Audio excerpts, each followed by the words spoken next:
देखिए, 9 नगर सेवकों ने जो भारतीय जनता पार्टी के चुनाव चिन्ह पर चुन के आए थे, उन्होंने महापौर के चुनाव में क्रॉस वोटिंग की थी, जिसके मिनट्स हमने कोकण आयुक्त को दिए थे और पूरे पुरावे थे। लेकिन माननीय कोकण आयुक्त ने वह हमारी पिटीशन डिसमिस की है। होता है ऐसे, उन्होंने डिसमिस की है। क्या कारण है, क्यों की है, हम माननीय हाईकोर्ट में जाएंगे और वह जो डिसमिस पिटीशन की है उसके खिलाफ हम माननीय हाईकोर्ट से न्याय की मांग करेंगे। और मुझे पूर्ण यकीन है कि ये 9 के 9 नगर सेवक जो हैं वह डिस्क्वालीफाई जरूर होंगे। अभी कालानी महल में जो कार्यक्रम रखा गया उसमें ओमी कालानी जी कह रहे हैं कि जमनू पुरुषवानी को उम्र बढ़ गई है, उन्हें उनके परिवार के बच्चों को आगे लाना चाहिए।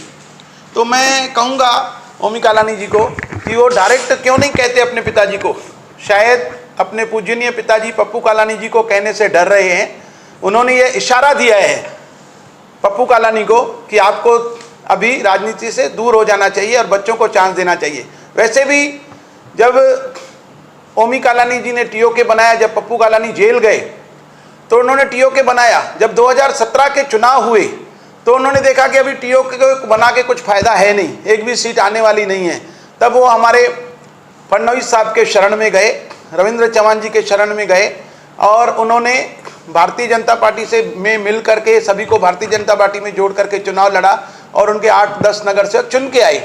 उसके बाद जब महापौर का समय आया तो हमने जो वादा किया था, हमने पंचम कालानी को महापौर भी बनाया। जब विधानसभा का समय आया तो बोले कि हमको चुनाव का टिकट दो, तो विधानसभा की टिकट हमने नहीं दी, क्योंकि हमारी जो टिकट है विधानसभा की, वो हमारी जो कमेटी है, प्रदेश की कमेटी, वो निर्णायक कमेटी, वो निर्णय लेती है कि किसे टिकट देना है, किसे नहीं देना है। और वो कह रहे थे कि मुझे यह कमिटमेंट किया गया था टिकट देंगे, ऐसा कोई कमिटमेंट नहीं किया गया था। और वो पक्ष छोड़ के सिर्फ और सिर्फ अपने स्वार्थ के लिए वो चले गए और उन्होंने शिवसेना को जाकर के मदद की। जिस शिवसेना के खिलाफ अपनी पूरी उम्र पप्पू कालानी ने गंवा दी, उसका विरोध करके उस शिवसेना का महापौर उन्होंने बिठाया। जैसे ही पप्पू कालानी बाहर आया अभी, तो ये टीओके पूरी तरह से समाप्त हो गई। तो टीओके का कोई अस्तित्व ही नहीं रहा। जहाँ का पप्पू कालानी नजर आने लगा टीओके का, और ये ओमी कालानी की पूरी मटर गश्ती बंद हो गई। तो अभी ये क्या करें, अभी मटर गश्ती तो करनी है, गुंडागर्दी करनी है। तो ये गुंडागर्दी अपनी बढ़ाने के लिए, मटर गश्ती बढ़ाने के लिए ये शब्दों का वापर कर रहे। मैं 55 वर्ष का हूँ और पप्पू कालानी जी 72 वर्ष के। तो पिताजी को तो डायरेक्ट बोलेंगे नहीं कि आप घर में बैठ जाओ, क्योंकि अभी ओमी कालानी के आने के बाद, पप्पू कालानी के आने के बाद ओमी कालानी कहीं नजर नहीं आ रहे। चाहे कोई शादी ब्याह हो, कोई फंक्शन हो, कोई कार्यक्रम हो, आपने देखा होगा सिर्फ पप्पू कालानी नजर आ रहे हैं। तो ये सब मटर गश्तियाँ अपनी शुरू करने के लिए उन्होंने अपने पिताजी की तरफ इशारा किया है। और मनोज लासी जी कहते हैं कि ये 9 पिटीशन में जो हमारी ये हमने डाली थी कोकण भवन में, तो वो डिसमिस हुई है। जमनू पुरुषवानी ने भारतीय जनता पार्टी का नाम पूरे महाराष्ट्र में खराब कर दिया है। अरे गद्दार मनोज लासी, तुम मुझे सिखाओगे कि मैं भारतीय जनता पार्टी का नाम खराब कर रहा हूँ? अरे खुद को तो देखो। जिसे अपनी माँ समझते थे, जिसे अपने पिता समझते थे, जिसे भाभी कहते थे, भाई कहते थे, उनके साथ तुमने कितनी गद्दारी की है। जब तुम भारतीय जनता पार्टी में आए तो मेरे ही गठनेता के लेटर पैड पर तुम्हें कॉप्ट नगर सेवक बनाया गया और मुझे संविधान सिखा रहे हो भारतीय जनता पार्टी का क्या है। गद्दार मनोज लासी के लिए ये शब्द हैं कि जो अपने माँ का नहीं हुआ, जो अपने भाभी का नहीं हुआ, वो किसी का क्या होगा। वो मुझे कह रहा है कि महाराष्ट्र में मैंने पार्टी का नाम खराब किया है। इन लोगों ने बीजेपी से गद्दारी की, 9 लोगों ने पार्टी के विरुद्ध काम किया और उनके खिलाफ मैंने पिटीशन डाली और भारतीय जनता पार्टी का नाम मैंने खराब किया है।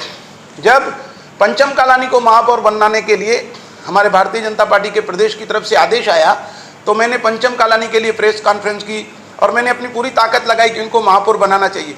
उस वक्त भारतीय जनता पार्टी के कुछ नगर सेवकों को तोड़ने का काम मनोज लासी कर रहा था कि जैसे पंचम कालानी महापौर न बने।